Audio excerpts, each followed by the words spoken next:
Well, hello everybody and welcome. My name is Rick Utzi here with Dog River Design, Everything Tech. And today we're going to talk about the MAG-15 from Eluktronics. Now, I mentioned this, referenced it several times in my video talking about returning the ROG Ally. And we're going to kind of get into why this laptop caught my attention and why it may be a great fit for you guys if it's something you want to do. Let's take a look.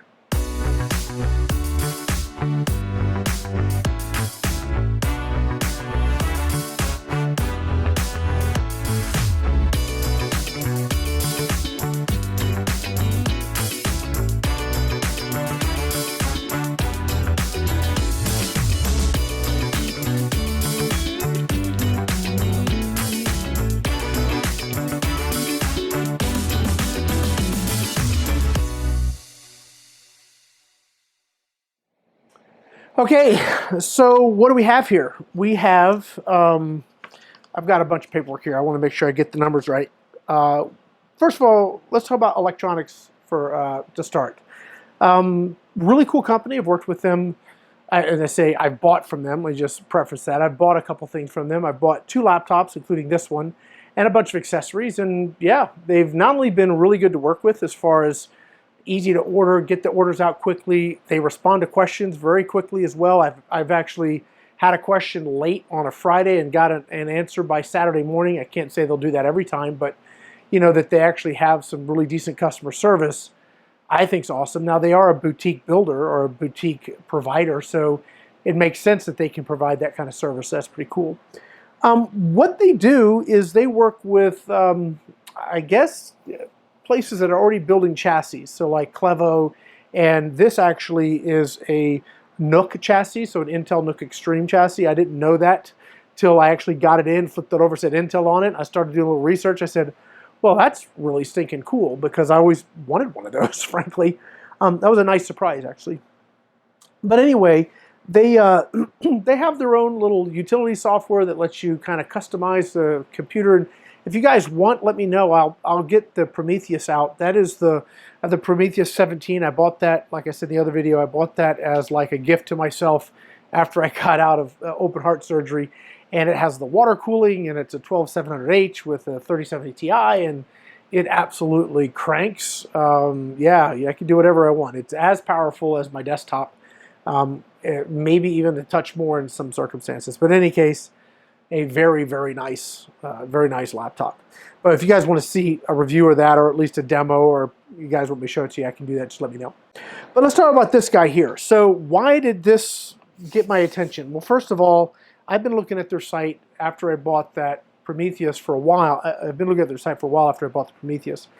And I was really looking because they have like certified refurbished bare bones. So like I said, I have got like drawers and boxes full of memory chips and NVMEs and so forth. So if I've already got all of that, why do I need to be paying more? Especially like, I mean, it's unusual to find a laptop that I don't think I need to upgrade immediately anyway. So most of the times, if you're buying at the entry level, you get 8 gigs, so you get 1 stick and a 256 or a 512. Well, I need at least 16, and really I want to go 32 for practicality's sake if I'm doing any content creation. So I want 32 and at least a terabyte, probably 2. So right out of the rip, if I buy a new laptop, most of the time, I'm going to upgrade it anyway. Now, I do have some exceptions we're going to be talking about. I have a Lenovo Slim 7 AMD Advantage version that was out of the box ready to go. And I also have, like I showed you on the other video, I have the Flow 16, which, you know, I'm still gonna, I've actually already upgraded that one, but you don't need to. It's 16 gigs and a terabyte. Same thing with the Lenovo AMD Advantage Slim 7 that I have. Again, 16 and a terabyte out of the gate. So I don't have to upgrade those immediately, but I do like a little more RAM and more storage. But the point being, most of the time, if you're buying at the budget level, you're looking at having to swap stuff out anyway, which left me again with a drawer full of a bunch of extra stuff. And when I'm looking at a laptop that, okay, it's used, and I got to tell you, I couldn't tell at all on this unit that it had ever been touched by human hands previously. So if this is their used stuff, I'm impressed. but I needed to drop some memory and an NVMe. And even if I were to have bought that, because I had it in the drawer. In fact, I had multiple versions of it. So this is actually what I put in: two 8 gig sticks and an Intel NVMe. We'll actually open this up. I'll show you how easy that is too. We'll do that today. Anyway, even if I had to buy 32 gigs and like a 2 terabyte, which I'm going to do probably for this, if I don't decide after this maybe to sell it, which I might do, just as it is. But anyway, that is 75 bucks for the drive and 50 bucks, so 125 bucks for like a good quality NVMe, like a good quality 2 terabyte and 32 gigs of dual rank a DDR4 3200 at 1.2 volts, so drop right in and work. So yeah, it's not that much. With a starting point of 550, it's kind of like, wow, okay, that's pretty decent. But we do need to talk about the specs, right? So, but you know the why. Bare bones to me, I love the idea of getting bare bones stuff and then kind of putting stuff I already have in it. To me, that's pretty cool. This may go to a friend of mine. It may go to somebody in our church, or who knows? I don't know yet, but you know, the fact that it's a really cool little laptop for not a lot of money, I thought was pretty slick. Okay, so as we look through here, first of all, I'll put links to all this stuff in the video description. Right now, they're out of stock, but I've seen things go in and out of stock on a regular basis. So with that said, you know, keep your eye on it if it's something you're interested in. And they have a ton of other models that are similarly equipped and priced. They have a 17-inch model, they have a MAG-15, they have a bunch of different versions of their bare bones, so check them out if this is something that interests you. Really cool company to work with, just say that again, or buy from. All right, so this comes with the Intel i7 9750H processor, so 6-core, 12-thread. It's getting long in the tooth, right? So that's 9th, there was 10th, 11th, 12th, and now we're at 13th. So yeah, it's long in the tooth. It's got some age on it for sure. Still very effective though. I have been using this for the last 3 or so weeks, writing a bunch of articles, which when I'm writing articles, I'm having to research YouTube, having to research websites. I can bounce back and forth doing all of that stuff. Again, I'm still running 16 gigs of RAM here. I haven't popped anything more in it. So 16 gig, 512. I'm doing all the work I would normally do on my desktop. I just have this in my camper and I do it over there. It works great. Have done some little light video editing on it. That worked very well. And I use PowerDirector 365, which is extremely easy on the system requirements. It doesn't have like liquid smooth scrubbing playback. Doesn't matter what you run it on. I could put that on my big 5950X with 6800 XT. It still is choppy on the scrubbing. So that's just the nature of the proverbial beast of that program. But no hangups, no crashes, export's good. I mean, I can do decent editing on this. You can get it with a 1660 Ti Max P, or you can get it with a 2070 Max Q.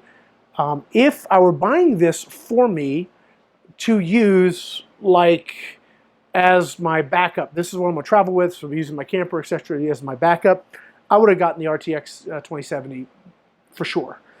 When I was looking at benchmarks at different websites, the difference, however, in performance, like if you don't need the RT side of things, wasn't that huge between a 1660 Super Max P and a 2070 Max Q. There's a difference, but wasn't a huge difference. So just raw raster performance, or the things I was doing, or price point, the 1660 Ti was a better fit for me. So that's why I went there. If I had said 1660 Super or 2070 Super and any of that, forgive me, I just got my words mixed up. But this is 1660 Ti, and the other option's a 2070 straight with Max Q. So one is quiet, so lower power. The Max P is like turned up to 11. Okay, so it comes with that i7 processor, which I've found to be sufficient. Let's see. It has Wi-Fi 6, Bluetooth 5, Now, it has a really neat keyboard, and when we open this up, I'll spoiler alert, the thing I thought I was going to love most about it is the thing I like the least, and that is the keyboard, and we'll get to why here when I can get some video. We'll pop this up. It is per key RGB. It is fully mechanical, which is, I mean, again, on paper, looks really cool, all right? But we'll get to why I don't like it later. It's got a glass precision touchpad. So again, this is an Intel Nook. It's got a lot of Microsoft sort of technologies in there. I don't know how those guys work together, pretty tight, I'm guessing, but it is a well put together chassis, super light. It's aluminum, magnesium, different pieces. So it's well built, rigid, feels good, feels really good to use. Very, very nice build quality. Port selection, it's got Thunderbolt, which was important to me if I ever want to dock this, like I have got a 49-inch Samsung in a case of emergency, right? I could have Thunderbolt docks. I could, let's say my computer goes out, I could throw one cable into this. I can run my entire setup and get right to work. So Thunderbolt to me is important. I wish AMD had it. I guess some do, some don't. Sometimes Thunderbolt 4 or USB 4 sort of works, but I found it flaky at best. But Thunderbolt 3 on an Intel seems to be pretty stable and reliable as long as you have a true Thunderbolt dock, then it seems to have worked it has worked really well for me. It has a webcam with facial recognition, so that's cool. And that works very quickly. Back to the ports though. Thunderbolt, one HDMI 2.0, USB 3.1 Gen 2, two USB 3.1 Gen 1s. It has a card reader, and that for me is like, I won't say it's a deal breaker, but it's certainly something I look for. And if I have two models that I'm looking at, one with an SD card reader and one without, and they're similar in every other way, I may even give some stuff up to have that card reader, because portability, you're buying a laptop, you want it portable. To have to carry a bunch of, you already got the power brick and all the others. I don't want to have to be hunting a dongle just so I can dump my footage. That drives me up a tree, and the fact that like so many people are getting away from that bugs me. The new Flow 16 I just bought has a micro SD card, which is better than nothing, but I'm probably going to buy a bunch of micro SD cards so that when I'm filming, I don't have to get a dongle. If I've got a reader that comes with a little chip, I can use it in this, I can use it in that. I'll probably convert everything over to micro SD just so that I don't have to carry that other piece of equipment. Drives me nuts. It also has RJ45. It's got audio out and mic in, so it's got dual jacks, which is cool. And yeah, it's got the Kensington lock if you need it. It's got a 94 watt-hour battery, which is a very large battery in such a small profile. That's really the... Oh, let me talk about the screen. I didn't talk about that yet. It's up here at the top. That's why I missed it. Okay, so the screen is 15.6, 144 IPS, 72% of NTSC. It's a nice screen. It's clean. It's crisp. I don't think you need more on a 15.6. Like if you were 17, then maybe you'd want 1440, have a little better pixel density, but this is perfectly fine. It's bright enough, even in a well-lit area, it's like super nice. And I usually run in normal settings, like in my camper, I'll run this at about 60%, 50 to 60% brightness, and it's perfectly fine. I come into here, it's brighter. I may go to 70 to 80%, but I don't need 100% unless I'm just trying to test something. So there you go. Back to the battery. I mentioned in my other video that just real usage, like sitting down, writing articles, with all the research that goes with it, maybe some Photoshop to do some thumbnails or edit some photos for the articles. Yeah, I got, it's like 6 hours. So it's not 9, 10, 11, 12. It's certainly not 20 like a MacBook, but it is pretty decent. I think it's decent. I'm always near an outlet, so I don't have to have mega long battery life. Now, I could probably elongate that and make sure that I've like put it on the most efficient eco mode. And there's the electronic software in here is actually really cool. Simple. It's not super complicated. You don't have to go to engineering school to figure out how to make it work. It works really well. So that's that. Let's take a look at it now. I have a bunch of photos that I took when I was kind of going through the unboxing and stuff. So hopefully I was smart enough to throw some B-roll in there on all these different things. But let's open it up, turn it on, and we'll go from there. So I do love these little cloths. I've dealt with laptops for so many years. It's very easy. Over time, the keys can imprint on your screen, so having a cloth there that ships with it, I'm like super particular about that kind of stuff. At least my stuff. If I get a little scratch, it just bugs the hell out of me because I just know that, gosh, if I just been paying attention, maybe I could have done better. All right, so we're booting up here. This button right here is like the Go Faster button. Hold on, let me just log in. And we're logged in. How cool is that? Okay. Now, when you buy this as a bare bones, you're going to have to put your own OS on it. And I use one of the CD keys type places to get my Windows license. It's 15, 20 bucks or whatever it is. And yeah, this took, I got Windows 10 Pro, and then I was going to run Windows 10 Pro on it actually, but then it kept prompting me to upgrade to 11, upgrade to 11. I just did it, so it was free.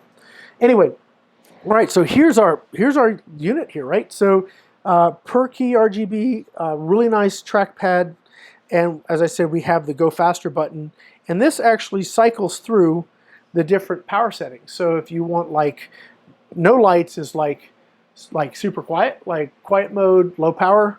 One button, well, there's two. Okay, one button is like the middle speed, and then you have like, there you go, three buttons or two lights. You have like super Go Faster mode, and I'll get some screenshots of the software so you guys can see what I'm talking about because it's pretty neat. If I go down here, so here's the utility software, right? So you have the different options. We're going to go to power. Okay, so you have your fan modes, which are like really cool. You can just set your fan mode, and then you have your performance mode. Now, they have a really neat button that I thought was neat, and you go down here, and it is, you can go into benchmark mode, and it kicks the fans on. Now, I don't know, I'm going to have to do some audio processing because I have the AC running, so you're not going to hear the fans. But this thing with the fans full tilt is like next to nothing. It is so quiet. Obviously, you can hear them, but I've had MSIs, I've had Asus, Acer, Lenovo, I've had Dell, all different types of laptops, but have like really loud fans, especially when you go to push them. And this is not bad at all. This is really, really completely livable, and in my opinion, completely livable to just, if you need it, like to go max out, hit your benchmark mode, you're getting max performance, max fans, and go for it. I don't run that unless I am actually doing some benchmarking. Let's go turn it off. All right, there we go. And then I normally run just gaming mode, which is I leave the fans on performance so they'll ramp if they need to, and I just run the one light, and that works just fine. Now, as far as gaming goes on this, I only play Valorant, which doesn't, from what I hear, it can run on a potato. But like when I play a game like Valorant, even though it's like competitive and you're not supposed to turn everything up, I always turn all the settings up because I can, because I like it to look as pretty as practical. I know it's counterproductive in a competitive shooter, but that's what I do. And this keeps up with it just fine. I can turn on VSync, and my frames are pegged at 144, and good, go for it. If I turn off VSync, it'll go between 140 and 200 back and forth. But it's pretty stable. And so yeah, that's basically it. Good screen, good trackpad. Now we get to the part that's not so good, right? It's the doggone keyboard. And I know people always push it. Keyboard flex. This thing is rigid, right? I don't know what's going to happen if I push on it with it on. Okay, obviously if I push really hard, I can get that to bend. But under normal use, it's very, very rigid. Okay, so very good there. The problem with the keys is they are wobbly, like that. Not really good at all. They do have a lot of travel, and they are mechanical, so those are true. It's got 2mm of travel, and they are mechanical keys, but they wiggle so daggum bad that it puts me off using it. I wish that wasn't the case, but I've got a pinched nerve, and these fingers I can't hardly feel anything, or it feels like constantly I smack my funny bone. It's not really fun to live with, but it's what it is. So if I'm typing, especially when I'm writing articles, if I can't feel just a clean, distinct click of the key, it really screws up my speed on my typing. And I can type 90, 100 plus words a minute. So if I've got a flow going, the last thing I want to do is have to just go back and backspace and stop the flow and have to correct everything, because I can't really feel what the keys are doing. I gotta have something significant, some significant feedback telling me what's going on. So that's important. Okay, so that's basically the laptop. I really actually, if it wasn't for the keyboard, I would probably just keep this as a spare unit. I do like it. I think it's a great little kit computer. But keyboards are so subjective. You may get something like this and go, I don't understand it, Rick. The keyboard seems great to me. You must just be real picky. Well, I kind of am, but you know, maybe for you, you like exactly how it is, but that's just that. Let's go ahead and open it up. So I'll shut this down. I'm going to stop the cameras and restart them on a new take here, and then we'll actually go through breaking it down. Now, the cool other thing on this is, for 550 bucks, I didn't just get the chassis, bare bones, but they also sent a bunch of really cool accessories. We're going to go through those too. So yeah, this was, I think, a great deal. And again, if I needed another laptop, I would just keep it. I wouldn't have any issues. I'd get over the keyboard. The value was just too good for me, and it does everything I need it to do. I would drop 32 gigs of RAM in it, and I would put a 2 terabyte in it, and then I would put it at my seat in the camper, and then this is what I use for the stuff I'm doing in there. It's light, small, easy to put in a bag and put away, get out of the way. It's not real huge, good screen, really nice trackpad. I don't need to use a mouse because I'm trackpad friendly. But yeah, I would be no problems. But I do have other laptops that I like better, and the keyboard really bugs me. So let's go ahead and shut this down. I'll stop the cameras, restart them, and then we'll come back and we'll take this apart, and I'll show you guys what it looks like on the inside. Be right back. So this is our chassis. It is really small and light. One of the things they say in their marketing material was that the chassis is the size of a 14-inch with a 15-inch screen and a 14-inch chassis, and that is pretty true. If we look at the screen ratio here, I mean, we have a bit of a chin, right? But look how thin those bezels are. So it is very thin, and the screen itself is very, very thin. If we look again, go kind of talk a little bit about build quality. I mean, I did already, but it's got a little bit of flex there. It's got a little bit of wobble, but once it's stopped wiggling and you're just typing, it's perfectly fine. So yeah, I think the build quality on this is great. Again, it's metal and aluminum magnesium, so it's light as well. All right. So we've got some screws we got to take out here. We've got 1, 2, 3, 4, 5, 6, 7, 8, 9, 10. Now, I do believe some of these are different sizes. So you're going to want to make sure you keep them straight, right? So if you don't have like a good set of tools, get this little iFixit kit. I think it was like 30 bucks or whatever it is. No, excuse me, this is the big one. It was 60 and some change, because it came with all the bits and pieces to like pry things and whatnot. So get yourself a good set of tools. I do like their little tray here that lets you, as you take parts out, you can put them in quadrants, so at least you know where things came from. I like that a lot. I wish their screwdriver was a teeny bit more magnetic, though.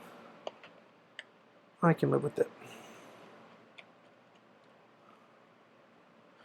Okay, as we're going through this, we can see it's got a lot of really good ventilation on the bottom. Come on out of there. Come on. There it is. Okay. So we have good ventilation here, good airflow can get through.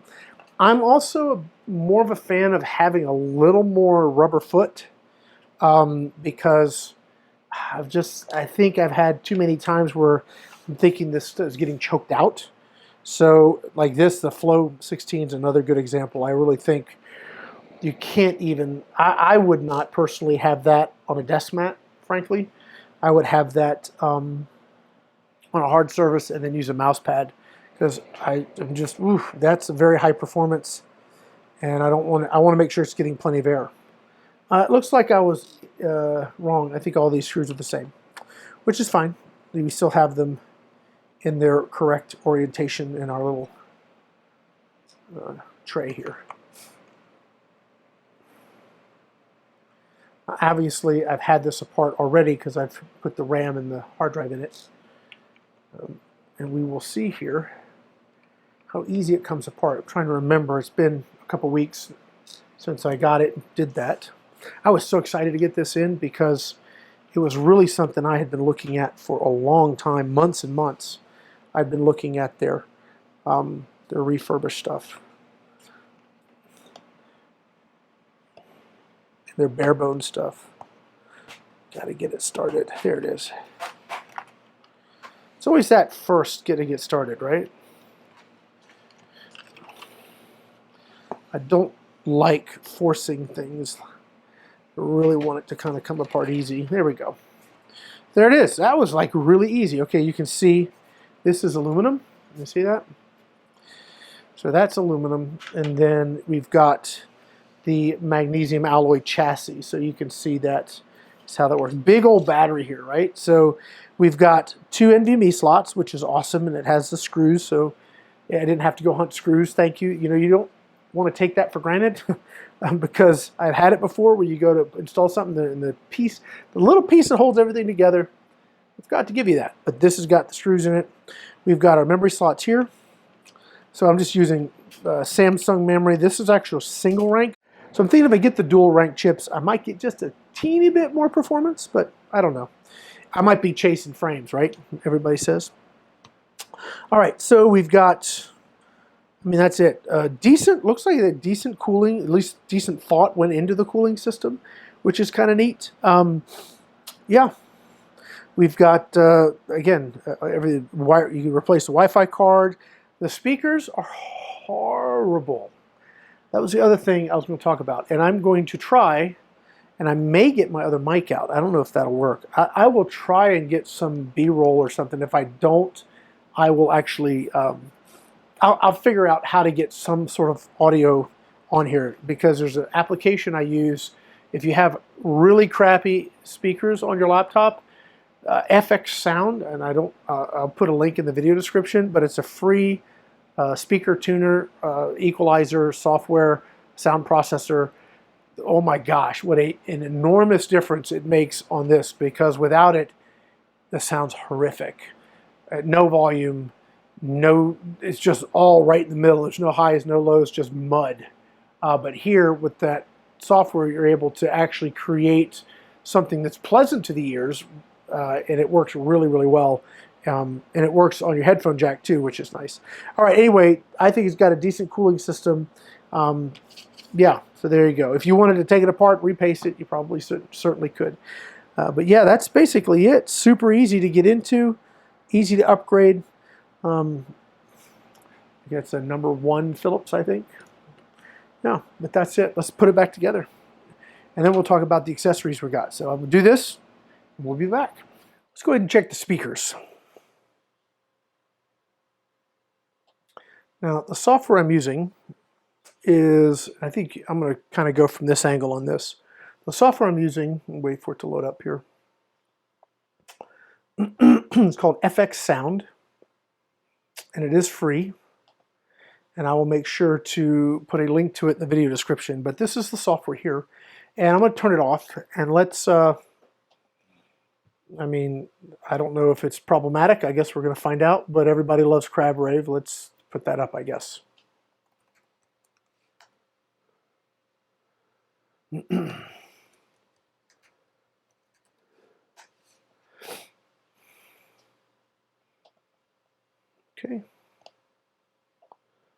Geez, one question, none of the above. Let's go. Okay, we're going to jump right to the noisy bit. Okay, so that is maxed out. Yeah, all right, so that's maxed out. I can snore louder than that. Well, I can snore louder than the adjusted volume too, but that's besides the point. Now I'm gonna go ahead and kick this on here. All right, so we got more punch, brighter for sure, and a lot more volume. Let me turn it off.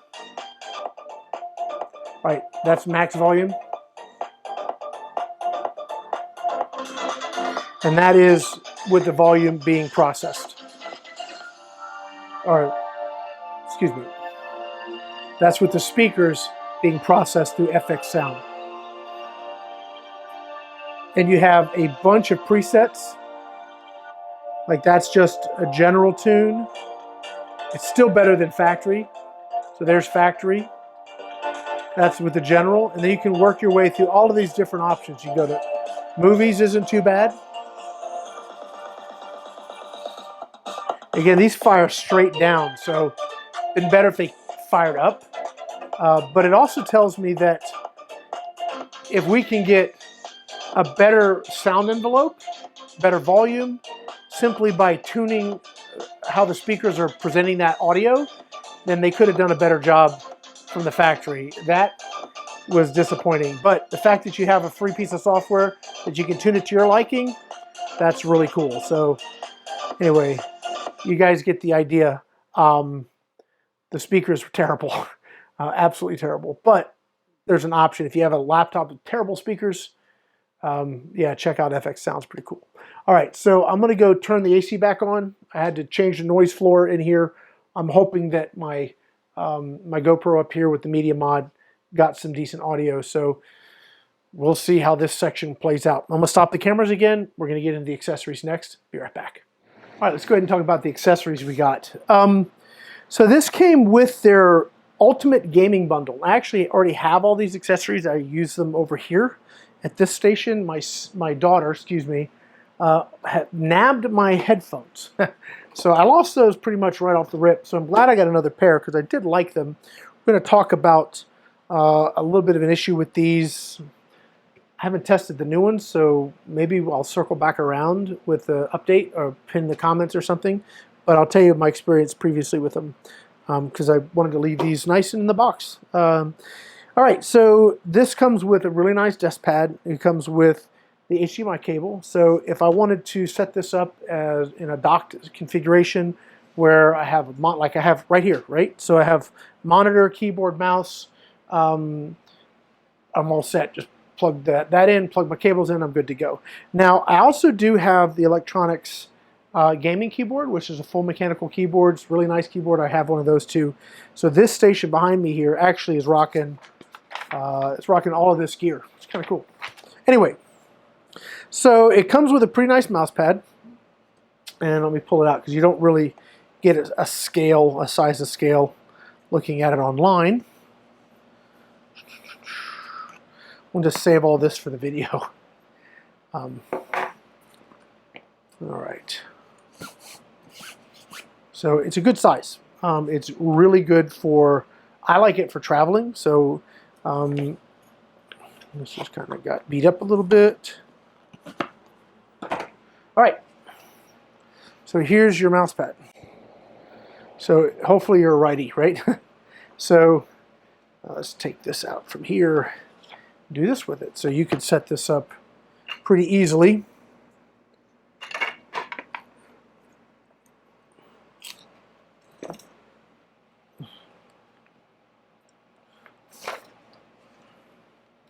So you'd have your keyboard and you'd have plenty of room here for the mouse, right? So really cool setup. I actually like the design. If you want to travel with it, it may like throw it in your backpack or something, roll it up, throw it in your backpack, and you've got a really nice full desk pad kind of thing going. So I think that's really cool. The mouse is also very nice. Now the mouse is USB-C charging, so it is wireless. It also does run wired if you want to, if you prefer to run that way. The cable is very lightweight if you want to run it like that. Let's go ahead and get into it here. Okay, so we have a honeycomb lightweight mouse, little RGB if you like that. Software is available right on their website, so that's easy to get. Okay. All right. So you have a little dongle. Okay. And we have our cable here. Now, a lot of charging cables, like I've gotten some like the cheap Walmart One devices, and the cable was like really rigid, so it was really only for charging. But this is super flexible. So if you wanted to use this like just a mouse cable, gosh, it's super light. I don't have the weight handy. It's super light. Under here you have your on-off. When you are running wired, you just leave it off. You've got your DPI selections, and you've got, remember what that's for. I have to look that up actually. I just never use the DPI. There you go. So there, if you want to use that as a mouse, you're good to go. If you want to run wirelessly, you're all set. Let's see, this is, where is the dongle? Wireless esports mouse.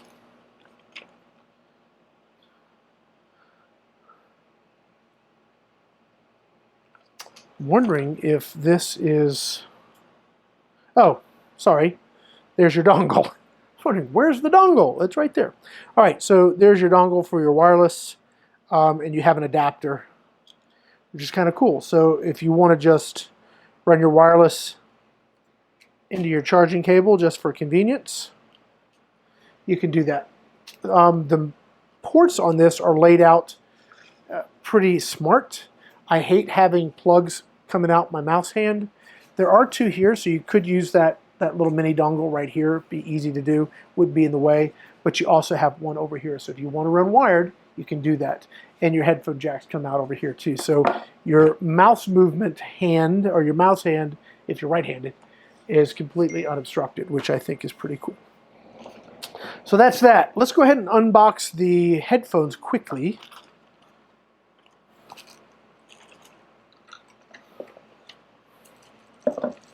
So I'll put that in here. Let's see, put all the trash in there, and then this and that, and the other, and so forth, and done. Okay. Now, on to the headphones that I had a little bit of an issue with before. And I don't know if this is a Windows problem or if this is a Bluetooth problem or what. So these are Bluetooth, and they work great. If you're just listening to music or you're playing a game and you're just hearing the sound in your game, they work awesome. The problem comes in is if you have a game where you're going to use the mic. It like switches to telephone quality, which your hearing or your stereo sound goes to mono, very condensed telephone bandwidth, and then your mic sounds like garbage. I don't know if they've fixed that, but I believe that is a Windows Bluetooth problem, not necessarily a fault of the headphones. But I don't know for sure, so I'm going to have to do a little research on that. And I'll put again, I'll pin a comment after I'm done here. I'll actually get them charging up, and I'll play a couple games and see how they do with the mouse and everything, and maybe I'll get some footage of that just for fun. But yeah, I mean, they're super comfortable, lightweight. They have LED, which you can turn them on or off, so the covert cans. In other words, you can look like a gamer if you want to, or you can not look like a gamer if you don't want to. So that's that. Charging cable, mic, detachable mic, your typical stuff you would expect to find. But they are not 2.4, which is, I think, sort of why there's that weird audio thing going on. And because there's no dongle, they are Bluetooth only, I should say. But anyway, as a bundle, the fact that I didn't have to pay extra for all of the cool stuff, the mouse pad, the mouse, the headphones, the HDMI cable, 2.1 HDMI cable, Yeah, that was just big time bonus. So you're looking at everything here. Now you got to put your own RAM and hard drive, NVMe drive. You got to, it's bare bones. You got to put that in it. You got to buy your Windows for however you want to do that. For $550 plus tax, no shipping. That was hard to say no to, right? So going back to the whole reason I did this, and I know our video's going long today. Let me just switch back so I can keep an eye on my camera.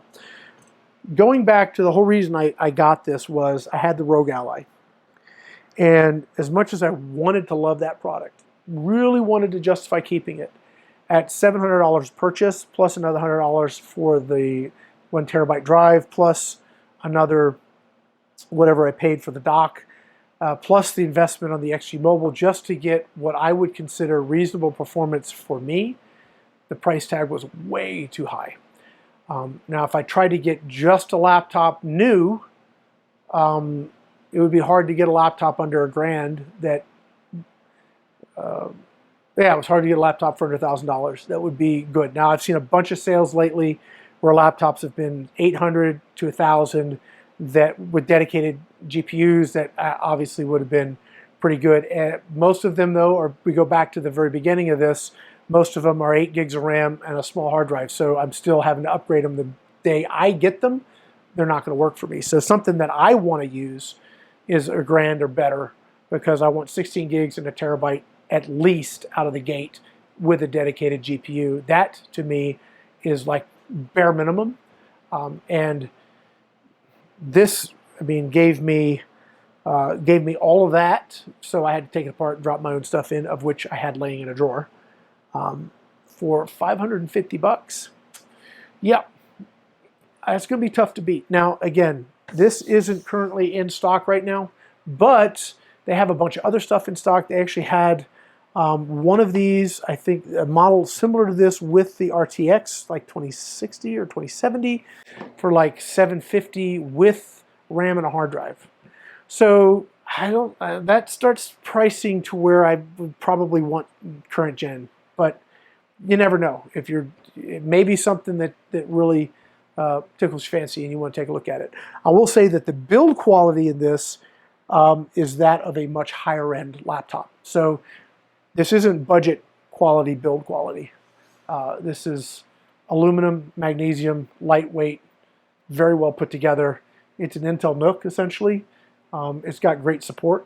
So not only does Eluktronics have the stuff to support it on their website, but it's immediately recognizable by Microsoft and Intel, excuse me. It's immediately recognizable by Intel as one of their products, and they have support pages where you can go download drivers and they keep it up to date. So you have the, I'm guessing you're going to have a really good longevity on the support side.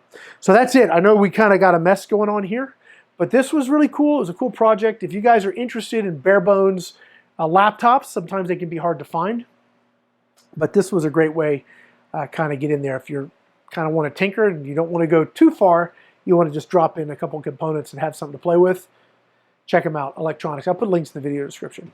Guys, that's going to be it. I know this has been a really long video, but hopefully it was fun and useful, and you guys can give me some feedback on, gosh, Rick, shut up and show us the computer already, or whatever. I'm learning to learn what you guys want to see, so let me know. I want to do things in a way that's profitable to you and frankly fun for me. So that's going to be it for now. My name is Rick Utzer here with Dog River Design, Everything Tech Channel. Thanks for watching.